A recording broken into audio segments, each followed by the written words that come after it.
नमस्कार, आप देख रहे हैं धा न्यूज़। मैं हूं अभिषेक मिश्रा।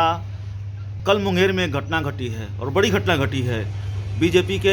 बिहार बीजेपी के बड़े नेता और पार्टी के प्रवक्ता असफर शमशी को गोली मारकर अपराधियों ने घायल कर दिया है और उनकी हालत नाजुक बनी हुई है। पहले मुंगेर में उनको इलाज के लिए ले जाया गया, चूँकि 3 गोलियां उनको मारी गई है और दिन दहाड़ी ये घटना घटी है। दिन दहाड़े गोली मारी गई है। उसके बाद उनको पटना में इलाज के लिए रेफर किया गया है और वो इलाजरत हैं। इस घटना के बाद सुशासन पर सवाल और गंभीर हुए हैं। ये मामला रुपेश सिंह हत्याकांड का मामला नहीं है। इंडिगो एयरलाइंस के स्टेशन हेड रुपेश सिंह की सरेआम हत्या कर दी गई थी। उसके बाद भी सुशासन पर सवाल उठे थे और इतने गहरे सवाल उठे थे कि मुख्यमंत्री से यह पूछा जा रहा था कि बताइए सरकार का इकबाल कहाँ है, पुलिस का इकबाल कहाँ है। वो घटना पुरानी हो गई, अपराधी नहीं पकड़े गए, कोई नया अपडेट सामने नहीं आया और तब तक मुंगेर में दूसरी घटना घट जाती है।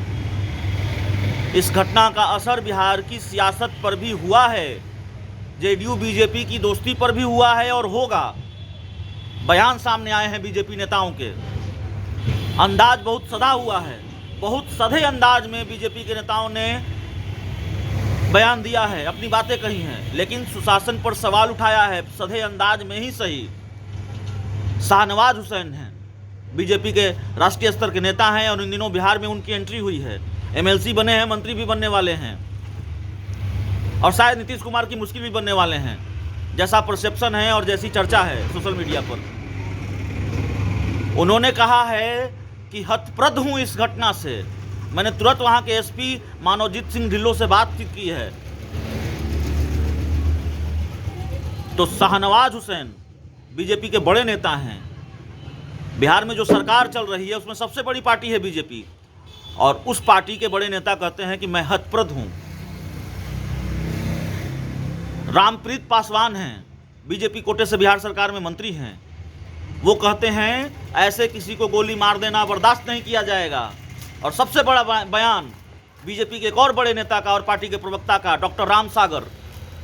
उन्होंने कहा कि बिहार में कानून व्यवस्था की स्थिति चिंताजनक है। समझना होगा, ये घटना घटी है मुंगेर में, बीजेपी नेता को गोली मारी गई है, भून दिया गया है, गंभीर रूप से जख्मी है, तब ये बयान आया है। सोचिए बीजेपी नेताओं के अंदर उबाल कितना होगा, गुस्सा कितना होगा। जब ये घटना नहीं घटी थी तब बीजेपी के प्रदेश अध्यक्ष डॉक्टर संजय जायसवाल ने सवाल उठाए थे सुशासन पर, और बीजेपी विधायक संजय सरावगी ने सवाल उठाए थे सुशासन पर, और बीजेपी के दूसरे नेताओं ने सवाल उठाए थे सुशासन पर। तो सीएम नीतीश कुमार के सुशासन पर लगातार सवाल उठ रहा है। सवाल सिर्फ ये नहीं है कि घटनाएं घट रही है, और सवाल यह भी नहीं है कि इन घटनाओं को लेकर विपक्ष हमलावर है, उपेंद्र कुशवाहा की पार्टी रालोसपा हमलावर है, आरजेडी हमलावर है, कांग्रेस हमलावर है। नहीं, सवाल यह भी है कि जिस बीजेपी के साथ मिलकर नीतीश कुमार सरकार चला रहे हैं, और सरकार में जो बीजेपी सबसे बड़ा रसूख रखती है, 74 सीटें हैं बीजेपी की, एनडीए में जो बीजेपी सबसे बड़ा रसूख रखती है, वो बीजेपी आईना दिखा रही है लगातार नीतीश कुमार को, सधे शब्दों में ही सही, लेकिन निशाना साध रही है नीतीश कुमार पर, उनके सुशासन पर सवाल उठा रही है। और सवाल है, अगर यही बहार है, यही सुशासन है, तो ये तो पूछा जाएगा कि तौबा है ऐसी बहार से, तौबा है ऐसी सुशासन से, जहां सरेआम न आम सुरक्षित हो न खास सुरक्षित हो।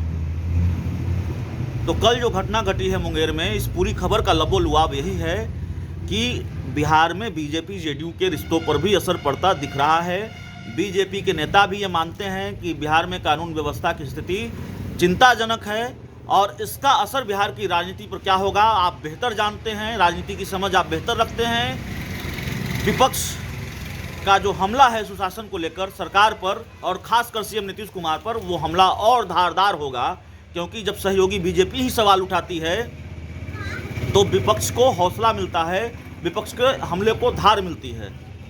तो मुंगेर की घटना से बिहार की राजनीति पर असर पड़ेगा, जेडीयू बीजेपी की दोस्ती पर असर पड़ेगा, ये बिल्कुल साफ नजर आ रहा है। क्योंकि बीजेपी नेताओं के जो बयान हैं वो हमने आपको बता दिया है। साफ तौर पर बीजेपी के नेता कह रहे हैं कि मैं हतप्रद हूँ। शाहनवाज हुसैन ये कह रहे हैं, और डॉक्टर राम सागर जो बीजेपी के प्रवक्ता हैं वो कह रहे हैं कि बिहार में कानून व्यवस्था की स्थिति चिंताजनक है, वो बीजेपी कह रही है जो सरकार में शामिल है। तो आप समझ लीजिए कि जेडीयू और बीजेपी के रिश्तों के बीच क्या असर हुआ है इस घटना का, और आने वाले दिनों में बिहार की सियासत क्या होगी कानून व्यवस्था को लेकर, सुशासन को लेकर, बहुत मुश्किल नहीं है समझना। तो इस पूरी खबर में इतना ही। बहुत बहुत धन्यवाद। एक अपील आप लोगों से कि प्यार, समर्थन और सहयोग इसी तरह बनाए रखिए। अपेक्षित प्यार, समर्थन और सहयोग नहीं मिल रहा है, फिर भी जितना सहयोग आप लोगों की तरफ से मिल रहा है वो काफ़ी है कि मैं अपना काम आगे बढ़ाऊं, मैं अपने सफ़र को जारी रखूं। चैनल को सब्सक्राइब जरूर करें, चैनल को शेयर जरूर करें, और जितना ज़्यादा हो सके हमारी खबरों को डिजिटल मीडिया के अलग अलग प्लेटफॉर्म पर शेयर करें ताकि मुझे थोड़ी हिम्मत मिले। ये विनती है आप लोगों से। बहुत बहुत धन्यवाद।